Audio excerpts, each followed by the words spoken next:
प्रश्न एक ये है कि आत्मा में जितने गुण हैं उनमें से स्वाभाविक और वैभाविक परिणमन किनका होता है। हालांकि जो प्रश्न मेरे पास आया है वो बहुत अच्छे फॉर्म में नहीं आया है। शंकाकार ने शंका पूछी है कि फलाने विद्वान के मुख से हमने ये सुना है कि आत्मा के किसी भी गुण का विभाव परिणमन नहीं होता है। और हमने तो जैन सिद्धांत प्रवेशिका में पढ़ा है कि विभाव अर्थ पर्याय होती है, विभाव व्यंजन पर्याय होती है, और विभाव का अर्थ वहां पर विकारी साफ साफ समझ में आता है। तो विद्वान ने ऐसा क्यों कहा? ऐसे शंकाकार की शंका है।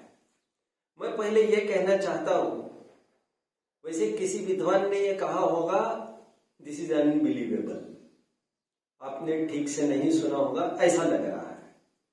और यदि कहा होगा तो उसकी भी अपेक्षा मैं बताता हूं, लेकिन यह अपेक्षा से वे कहे दिस इज नॉट बिलीवेबल। एक तरफ से देखो, वैसे द्रव्य के दो अंश होते हैं, एक ध्रुव और एक पर्याय। अब पर्याय में जैसे धर्म द्रव्य, अधर्म द्रव्य, आकाश द्रव्य और काल द्रव्य, इनके पूरे जितने भी परिणमन है वो एक तरीके होते हैं, स्वाभाविक होते हैं। इसीलिए उनके अर्थ पर्याय स्वभाव अर्थ पर्याय होती है, व्यंजन पर्याय स्वभाव व्यंजन पर्याय होती है। इसमें कभी भी फेरफार नहीं होता। इसलिए तो द्रव्य संग्रहकार ने तो इन्हें किसी अपेक्षा से, टीकाकार ने किसी अपेक्षा से इन चार द्रव्यों को नित्य कहा, अपरिणामी कहा, क्योंकि एक शरीर की पर्याय होती है उसको ध्रुव मानकर उसको नित्य कहा गया। अभी जीव और पुद्गल दो ऐसे द्रव्य हैं जिनके पर्यायों में कभी स्वाभाविक परिणमन होता है, कभी वैभाविक परिणमन होता है। अब कोई ये कहे कि जीव में कभी भी, जीव के गुणों में वैभाविक परिणमन नहीं होता, तो एक अपेक्षा मानी जा सकती है। कौन सी?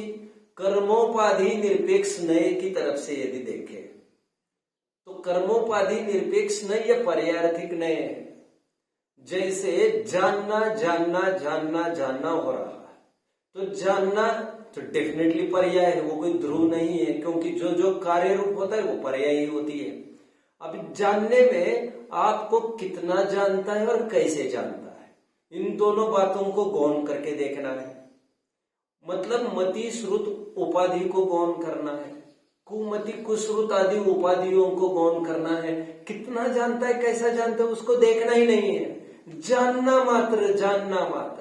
अब इस न्याय से देखो तो कल भी जीव जानता ही था, आज भी जान रहा है, आगे भी जानेगा, उसका संसार हो मोक्ष उससे कोई फर्क नहीं पड़ता। इस न्याय से पर्याय में भी वैभाविक परिणमन नहीं होता, लेकिन वह पर्याय, उस पर्याय में भी विशेष अंश को ड्रॉप किया गया है और उस पर्याय का सामान्य अंश उजागर किया गया है। द्रव्य स्वयं सामान्य है और पर्याय विशेष है, लेकिन पर्याय में भी सामान्य और विशेष ऐसा भेद करके देखा जा रहा है। तो उस सामान्य अंश को यदि देखो विशेष को गौण करके, तो उसे कहते हैं कर्मोपाधि निरपेक्ष नय। कर्मोपाधि निरपेक्ष नय ना ही क्षायिक भाव की तरफ से देखता है जीव को, ना ही औदिक आदि भावों की तरफ से। वो देखता तो पर्याय ही है, लेकिन वह उस पर्याय का सामान्य अंश ही देखता है। इस न्याय से किसी विद्वान ने कहा होगा तो यह हो सकता है, but this is very unlikely कि विद्वान ने इस पर कभी, मतलब करने वाले तो है बट जनरली इस पर फोकस नहीं होता। अब इसीलिए यह माना जाना चाहिए कि आत्मा के कई गुणों में स्वभाव परिणमन होता है, विभाव परिणमन होता है। वे कौन कौन से गुण हैं जिनमें विभाव परिणमन होता है? साफ साफ है, श्रद्धा, ज्ञान, चारित्र। इन तीनों गुणों का तो स्वाभाविक और वैभाविक परिणमन मानना ही पड़ेगा। इन्हीं से संसार और मोक्ष मार्ग डिफाइन होता है, निश्चित होता है। इसके अलावा जैसे योग गुण है, निष्क्रिय तो गुण है, कंपन आत्म प्रदेश में होता है, जिस गुण के कारण हम इसमें भी मान सकते हैं कि इसमें भी वैभाविक परिणमन होता है, क्योंकि सिद्ध अवस्था में निष्क्रियत्व गुण का स्वाभाविक परिणमन होता है जहां कंपन नहीं होता कुछ भी। और भी शंकाकार ने एक शंका उसी में डाली है कि वैभाविक शक्ति तो है आत्मा में, फिर विकारी परिणमन कैसे नहीं होता? विद्वान तो कह रहे विकारी परिणमन होता ही नहीं। पहले मैं ये क्लियर कर दूं, वैभाविक शक्ति का अर्थ ऐसा नहीं है जैसा लोग समझते हैं। आलाप पद्धति में वैभाविक शक्ति की प्रॉपर परिभाषा दी गई है, क्योंकि वैभाविक शक्ति सिद्धों में भी पाई जाती है। वैभाविक शक्ति है कुछ, मैं जानता हूं कुछ शक्तियां अस्थायी भी होती है, बट वैभाविक शक्ति सिद्धों में भी है। तो उसका परिणमन वहां पर स्वाभाविक परिणमन है वैभाविक शक्ति का, क्योंकि विभाव का अर्थ विकारी भाव ऐसा लेना ही नहीं था, वहां पर विशेष भाव ऐसा लेना था। तो सिद्धों में भी जो वितरागता हो रही है वो भी विशेष भाव है, सांसारियों में भी जो विकृत पर्याय हो रही है वो भी विशेष भाव है। विकृत पर्याय तो है ही विशेष भाव, लेकिन स्वभाव रूप निर्मल पर्याय भी एक विशेष भाव है।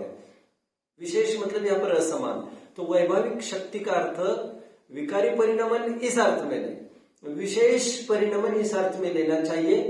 वि उपसर्ग इस प्रसंग में विशेषता के अर्थ में है, विकारता के अर्थ में नहीं है। तो कई गुण है जैसे, और जैसे प्रदेशत्व गुण का भी विकारी परिणमन संसार अवस्था में बताया गया है। 14वें गुण स्थान के अंत तक भी विभाव परिणमन देखने में आता है। व्यंजन पर्याय संबंधी की बात करो, प्रदेशत्व गुण का विकारी परिणमन। फिर सिद्धावस्था की प्राप्ति होने के बाद अनचेंजेबल स्टेट, अनचेंजेबल फॉर्म, आकार जो बनता है उसी को कहते हैं स्वभाव व्यंजन पर्याय। तो फिर वो अनचेंजेबल होता है। ऐसे कई पर्याय है आत्मा में जो विकारी होती है, नहीं होती है ऐसा नहीं है।